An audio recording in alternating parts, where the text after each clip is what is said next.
Hello everybody, welcome back to Binary Core. I am Dadge, and today we have Blaze and Spyro. And following on from previous podcasty type discussion things, we are going to be talking about the Xbox One. Yay! That was brilliant. We need you to do all of our intros. Thanks. Okay. Xbox One is out tomorrow, which is the 22nd, which is the day before Doctor Who. So, I don't know. I may not be playing on my Xbox because of Doctor Who. I thought it was out on the 29th. What? No, the PlayStation 3 is out on the 29th. PlayStation 4 is out on the 29th in the UK. Yeah, UK get it on the sorry. releases America. Carry on. Okay, we might as well go into release dates. There are some countries that get in the European Union that will be getting it later. But also, if you haven't ordered one already, you ain't getting one. So Yeah, they're all sold out. yeah, Yeah. yeah. So are you still people on the fence or what? I'm still, I'm defensive. Okay, are you on defense or I'm disfense? not on defense. I'm over defense. I'm firmly. If I had the money, I'd buy a PlayStation over an Xbox. Oh, traitor, despicable. when you get it, let me know what Minecraft's like. Well, that'll be in a few years. So yeah, okay. Okay.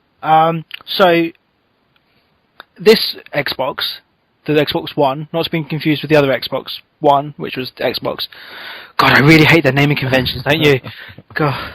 So the Xbox The original box. We're calling it original box. Ooh, yeah. So the Xbox 3 is coming out tomorrow, and it's coming with a Blu-ray, which is all pretty awesome and whatnot, because clearly Blu-ray won in the HD war. That was ages ago. I can if I get one, I can finally watch the one Blu-ray I own. Inception. I'll finally still not watch the one Blu-ray I own. Because you're not going to unbox that, so it's worth all the money. Oh no, it was unboxed to get signed, but oh god, yeah, it was. it's just I don't want to ever. I don't want to, man. Okay, so the console is coming with 8 gigabytes of RAM, which is a lot. It's 16 times the amount the one before it came with. Do you know that only came with 512? What's up with that? Yeah. That is insane. 360 had like no RAM. It comes with an internal hard drive of 500 gigabytes, which is going to be sufficient enough. So in this world of even with digital downloads, I reckon that's still enough. It should be, but I mean, you're looking at a lot of games being huge on this console because of how powerful they're going to be. Yeah, so it may not be enough after a couple of years. The Kinect does come with the console. You have to buy it. But you don't have to use it. You can turn it off, so it's not always staring at you, and you don't have to be always connected. All of these rumours have disappeared. Which, how do you feel on that? Do you really give a crap about the Xbox One always having to be connected, to have always been connected to the internet, or the fact that the camera's always on, staring at you, watching you? But the camera was never always on. That would have been a bit, nah. But that wasn't what it was. It was just misjudged. It wasn't. It was poorly translated to the general community. Yeah, Sony were in charge of the press releases for Xbox. They did a good job of screwing them. Oh god, yeah. Well, see, the thing about it being always online, I might have already mentioned this on a podcast a while ago, is that there are features on the PlayStation where you'd have to leave it on and online to use it, but PlayStation or Sony led with the feature, whereas Microsoft and Xbox led with the sort of mechanic, which is sort of the negative part of it. So it's fine. It's all to do with your marketing. What else? What else? Awesome. What other rumours were there about this console that people didn't like? Well, not rumours, but it was confirmed. It was the digital, the way they were DRM. going with DRM, but obviously that's gone now, so that's not a discussion topic. Which we're in two minds about. We were saying that was actually quite a good thing. The thing it allowed you to do, the sharing of games and whatnot, and the familyness was quite good. I feel like it's where the future's going to head. Yeah, I mean, Steam are already doing that. They announced not too long ago that they are doing your account is a family account. I can link my account to, say, Karis's account, and any game that I have, she can play. Obviously, we can't both play the same game at the same time, and my account will have priority over hers. But basically, any of my games are her games now. Yep. Yeah. That's awesome. And a lot of when they released a press conference, they released a statement saying about the features that they're going to change because of negative feedback after E3.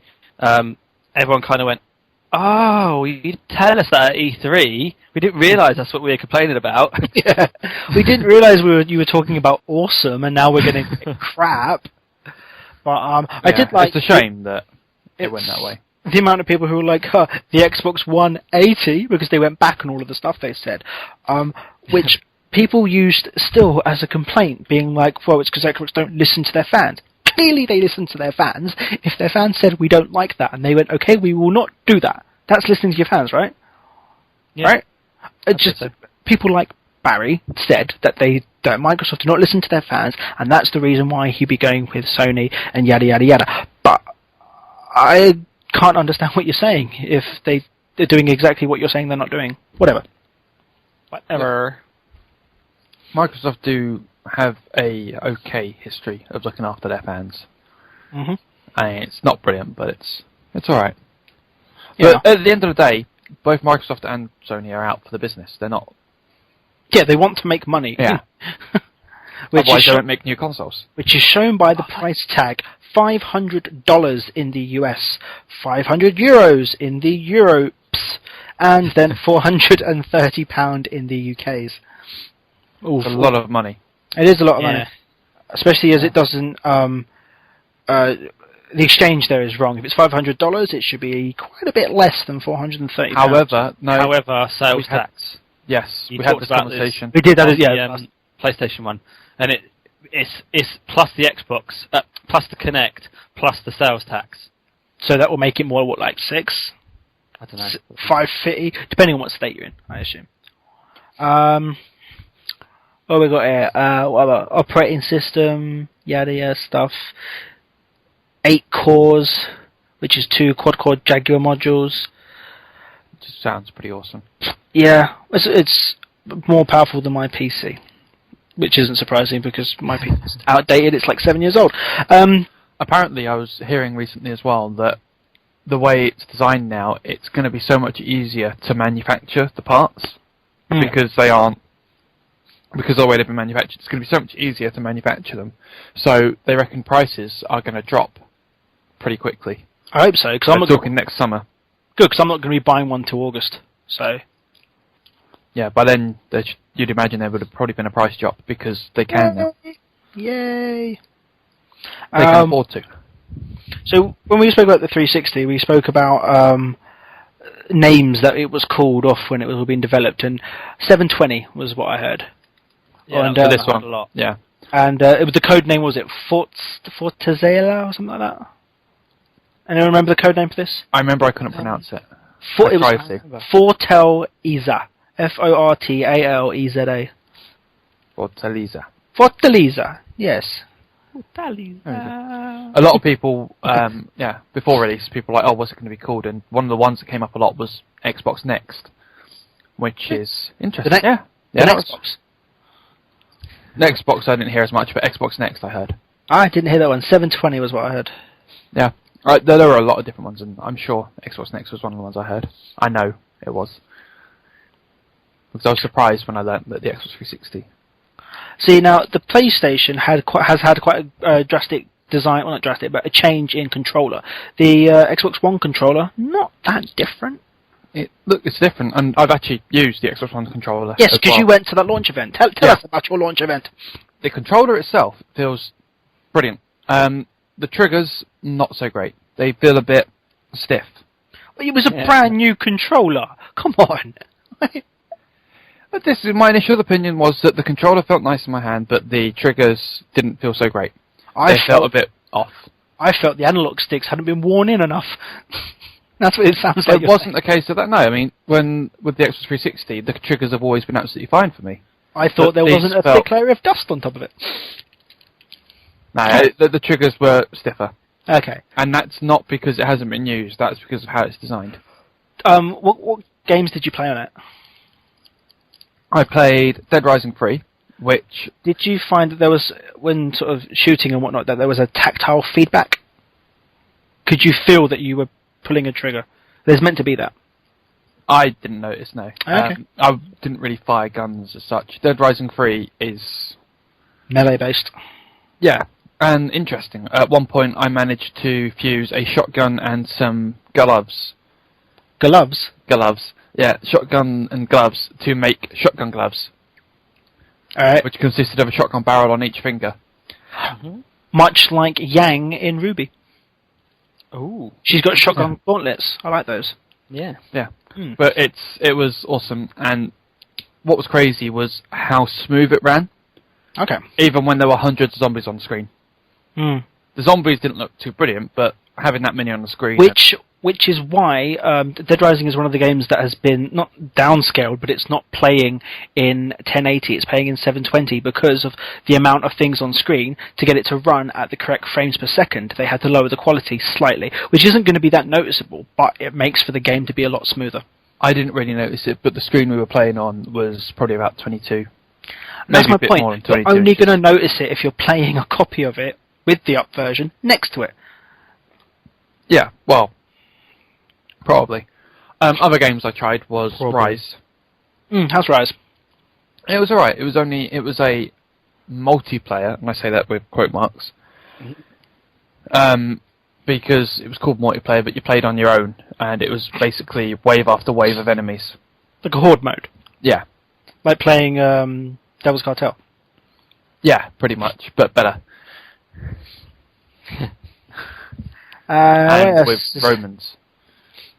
What else is there to talk about this? With, are you going to think more from the release event that you want to, the launch, whatever it is the hell you did? Anything more you want to say about from that? I tried Forza as well. Really didn't like that game. Cool. It feels so heavy. Okay. And it feels slow. But yeah. It was mostly good, and I liked the way the controller felt, and the way it ran seemed to be quite smooth, but not Forza. Forza annoyed me. Okay. Now, with the PlayStation launch, they've... Okay. Also, I beat James at FIFA twice. Which is always good. It's always good. With the PlayStation launch, they're focusing a lot on the Vita working hand in hand with the console, and in this we've got Smart Glass, which we haven't got our own handheld device, but everyone has a phone. Most people have phones. If you've got a Windows phone, it works a lot easier. But you say that.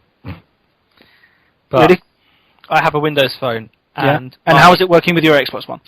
That was my point. Yeah, it's working fine. It's not. I can never ever use my Windows phone to link up with my Xbox account. Really? Because I've got on my S3 the Smart Glass app works quite well.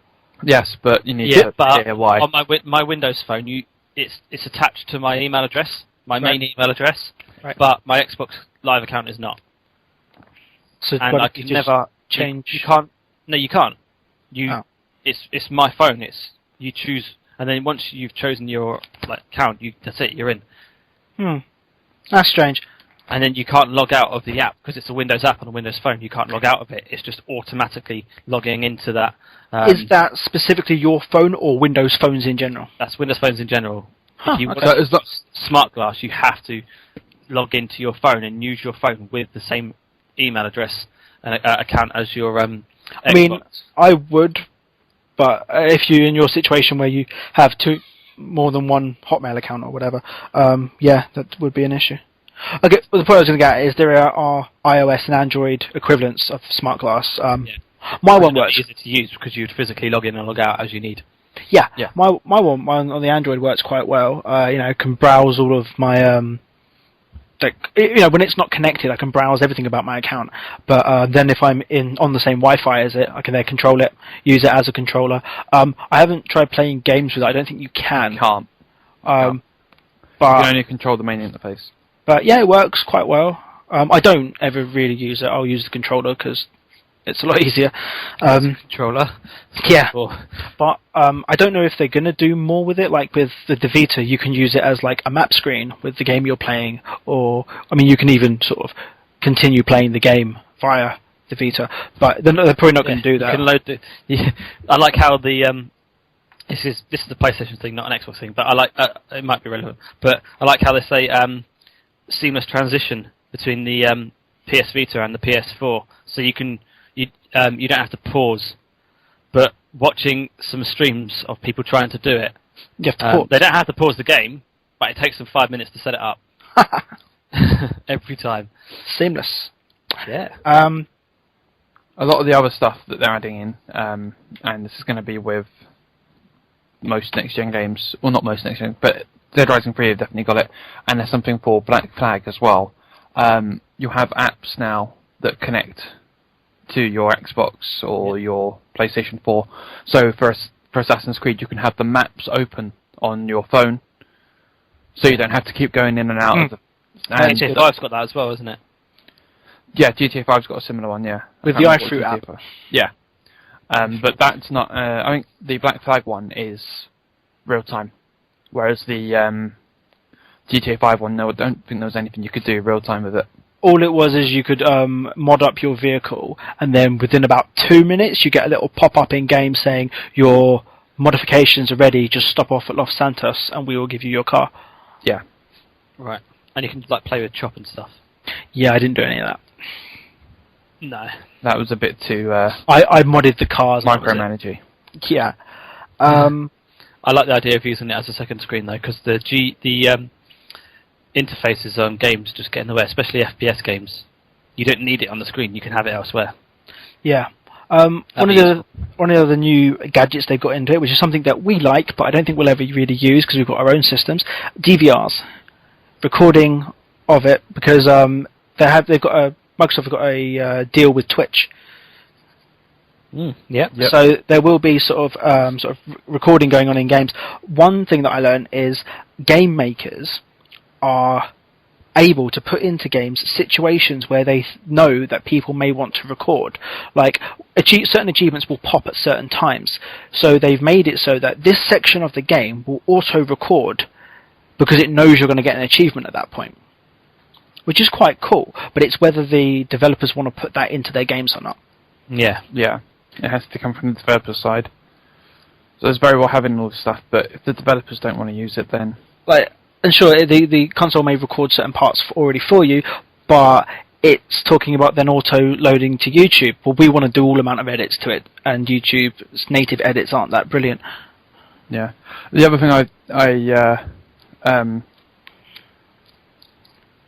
remember hearing about is that... Words, Adam. The other thing I remember hearing about is that could be blocked by DRM, but that is on a developer basis. So a developer might decide that they don't want to record their game, and they will block that from happening. Yeah, I don't know why.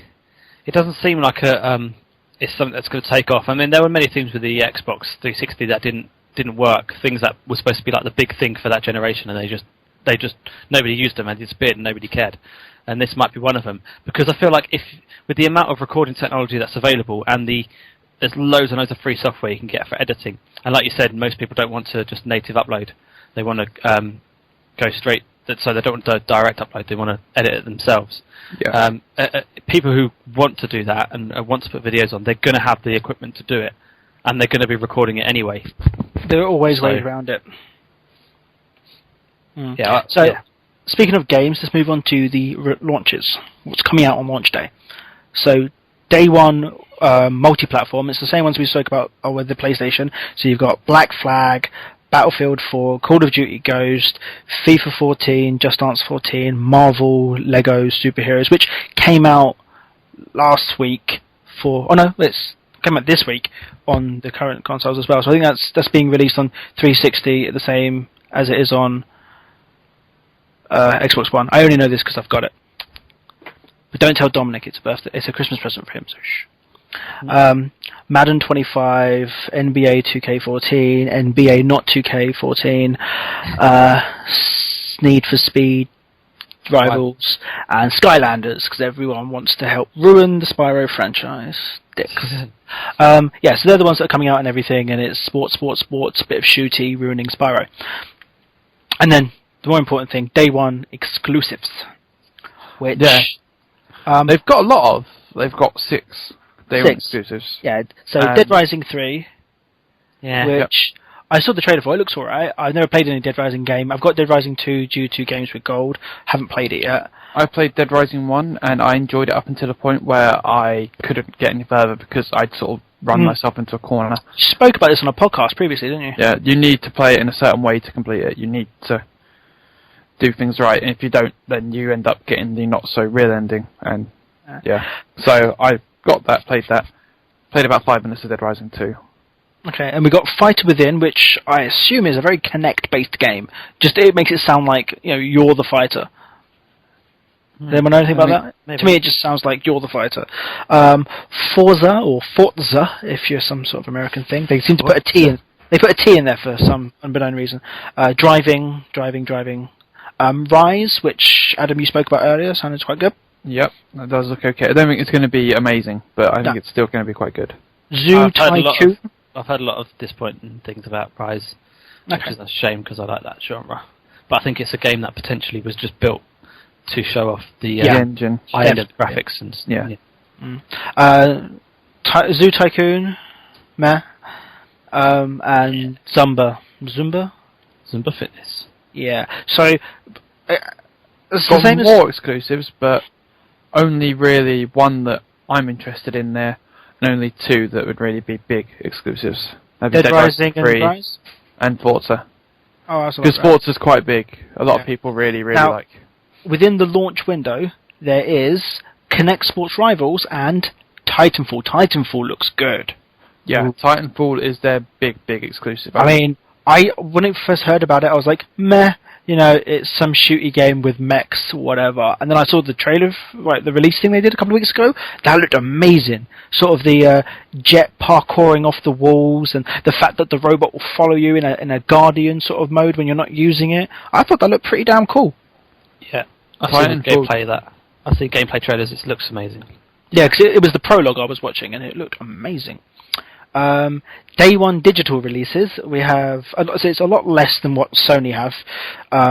We've got Crimson Dragon, Killer Instinct, Loco Cycle, and Power Star Golf. And then launch window, Minecraft, Xbox One Edition, Peggle 2, and Project Spark. Now, a lot less, as I said, than PlayStation.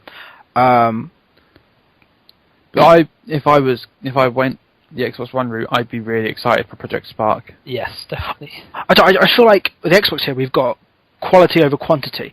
On the Xbox One, on the PlayStation, there's just lots and lots of games, and it just seems like too much crap. For digital launch, maybe, I think, but for the day one non-digital launches, it's the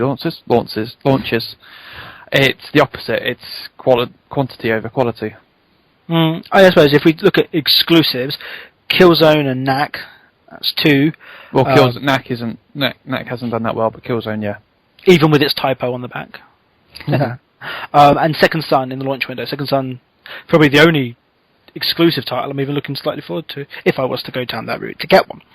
Whereas on the Xbox, Titanfall, Rise, it's only those 2. Dead Rising maybe, but I'd need to play number 2 to know if it was any good. It's more Titanfall, Dead Rising, and Forza that they've got going for them. And then, Minecraft Xbox One Edition. I'd like to know what's different. How close to PC are we? That sort of thing. Can I play Tekkit? Come on. We're never going to be that close. Let's go to space. Come on. I don't know. Maybe that could happen. It would be amazing.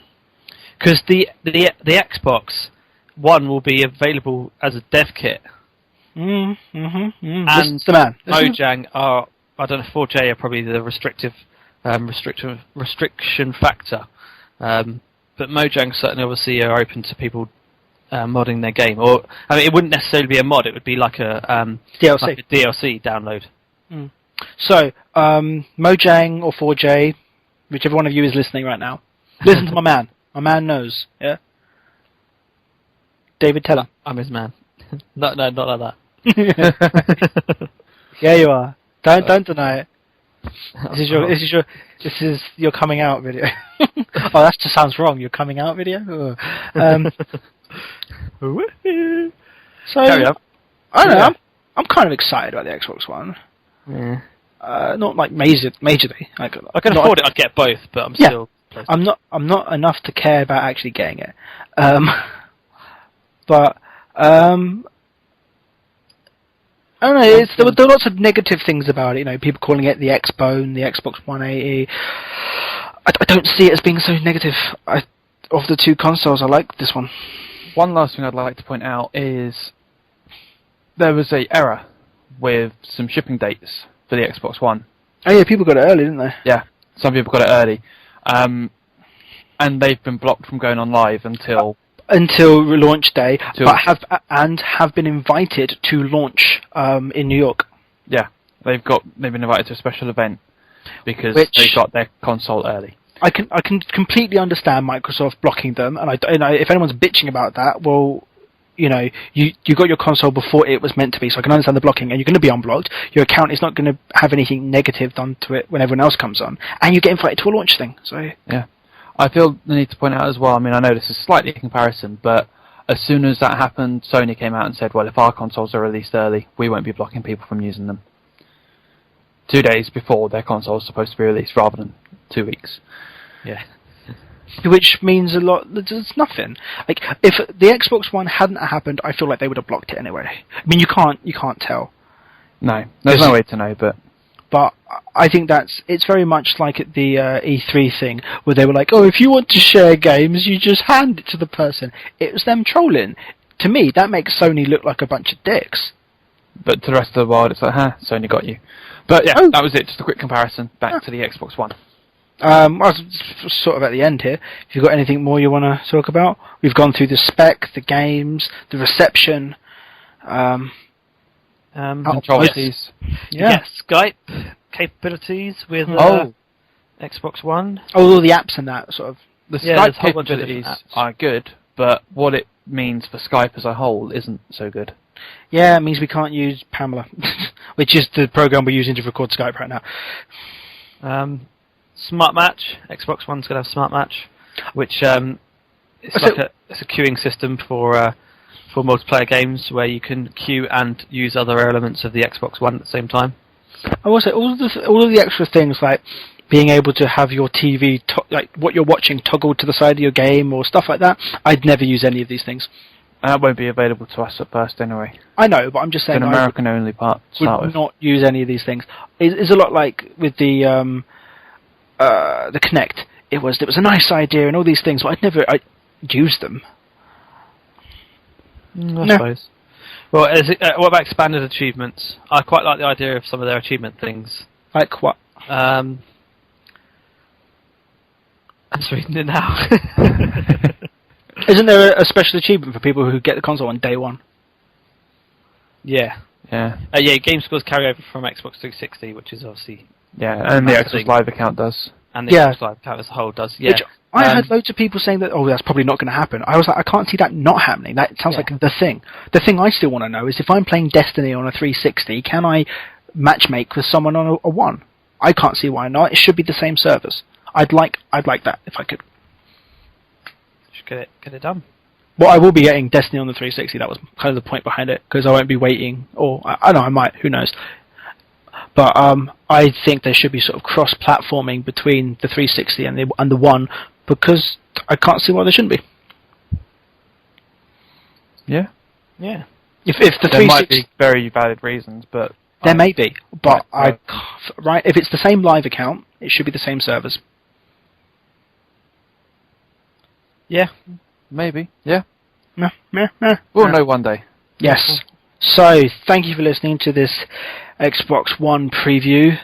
I hope you enjoy your consoles tomorrow, because we won't be having them, because, we're poor. So poor.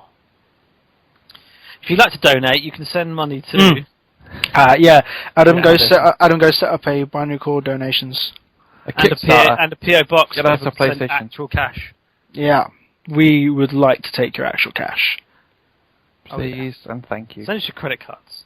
Oh yeah, and we need your CVV number as well, of course. Tell you what, people out there who buy too many Xbox Ones or too many PlayStation 4s, send us your spares. Like James, he's buying 2, isn't he? Anyway, thank you for listening. Like, subscribe. Go check out all our other videos for this week and last week and all the time, because we have videos every week.